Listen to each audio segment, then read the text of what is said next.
Hello, it is Ryan, and I was on a flight the other day playing one of my favorite social spin slot games on ChumbaCasino.com. I looked over at the person sitting next to me, and you know what they were doing? They were also playing Chumba Casino. Coincidence? I think not. Everybody's loving having fun with it. Chumba Casino is home to hundreds of casino-style games that you can play for free anytime, anywhere, even at 30,000 feet. So sign up now at ChumbaCasino.com to claim your free welcome bonus. That's ChumbaCasino.com and live the Chumba life. No purchase necessary. VGW. Void where prohibited by law. See terms and conditions. 18+. They told me it was science, that I was chosen for my mind, my precision.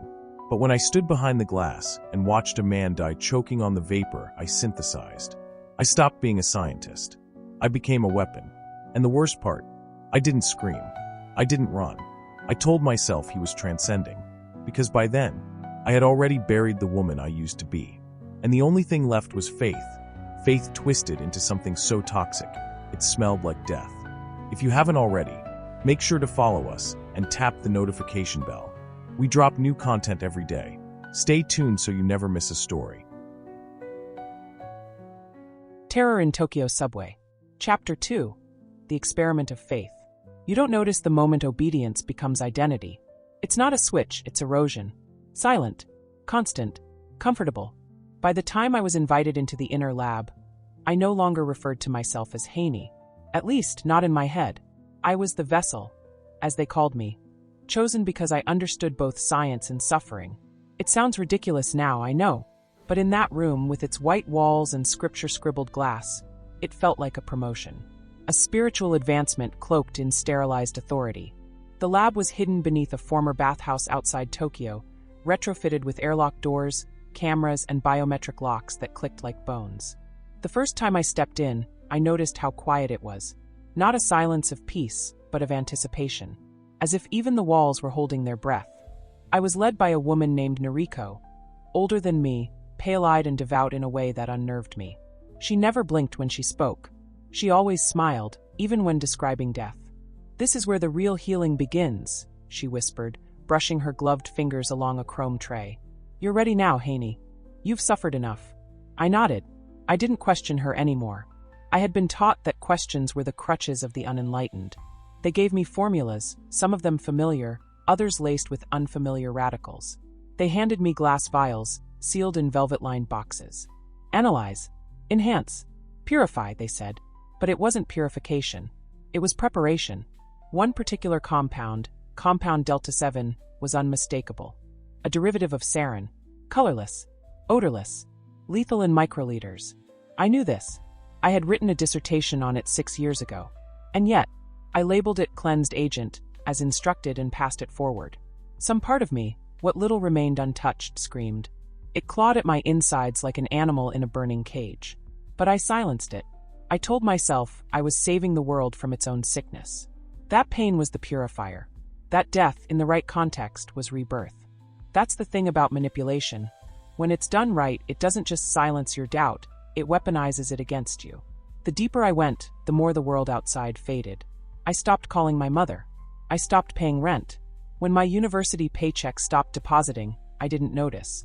I was moved into a collective dormitory where we wore identical gray robes, ate from wooden bowls, and attended nightly sermons. And he was always there, Asahara. Not physically, not always, but his voice lived in every hallway. His image adorned the walls like a god with human flaws.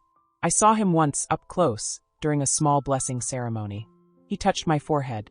He whispered one word. "Faith." I wept. Not because I was moved, but because I finally felt seen. Then came the testing phase. Noriko explained it casually, like a midterm exam. "Volunteers only," she said. "Chosen souls. We must see how the spirit reacts under chemical awakening." A man was brought into the chamber. Thin, eyes wide with admiration. A robe-clad disciple. He bowed as if greeting destiny itself. I stood behind the glass, fingers trembling over the console. The compound in my hands was barely altered sarin, suspended in aerosol. Meant to simulate controlled transcendence. "You are the bridge," Noriko reminded me. "Don't hesitate. His pain is the offering." The seal hissed. The vapor filled the air. At first, he smiled. Then he coughed. Then he collapsed. His face turned a color I didn't know skin could turn. His mouth foamed. His eyes rolled back. He twitched once, then stopped. Noriko clapped twice. "Beautiful," she said. He's free. I vomited in the corridor. Not because he died, but because a part of me believed it was beautiful. Later that night, I sat alone under the flickering fluorescent lights of the dormitory stairwell, clutching my hands to stop them from shaking. I could still smell the vapor in my hair, even after scrubbing. And then, Daisuke sat beside me. You did well, he said softly. I heard. I killed him, I replied, barely above a whisper. No, he said, placing a hand over mine. You delivered him. There was no judgment in his eyes. Just awe, worship, reverence. And that terrified me more than the death itself. From that moment, I changed. Not all at once, but enough. I began moving differently, speaking differently. I accepted the new name they gave me, Hikari Light. It was meant to reflect the path I now illuminated. I buried Hanae in a shallow grave at the base of my conscience. And every time I wanted to dig her up, I reminded myself, the world outside doesn't want you. But here you're chosen. Here, your suffering has meaning, even if that meaning drips from the mouth of a dying man. It is Ryan Seacrest here. There was a recent social media trend which consisted of flying on a plane with no music, no movies, no entertainment. But a better trend would be going to ChumbaCasino.com. It's like having a mini social casino in your pocket. Chumba Casino has over 100 online casino-style games, all absolutely free. It's the most fun you can have online and on a plane. So grab your free welcome bonus now at ChumbaCasino.com. Sponsored by Chumba Casino. No purchase necessary. VGW Group. Void where prohibited by law. 21 plus. Terms and conditions apply.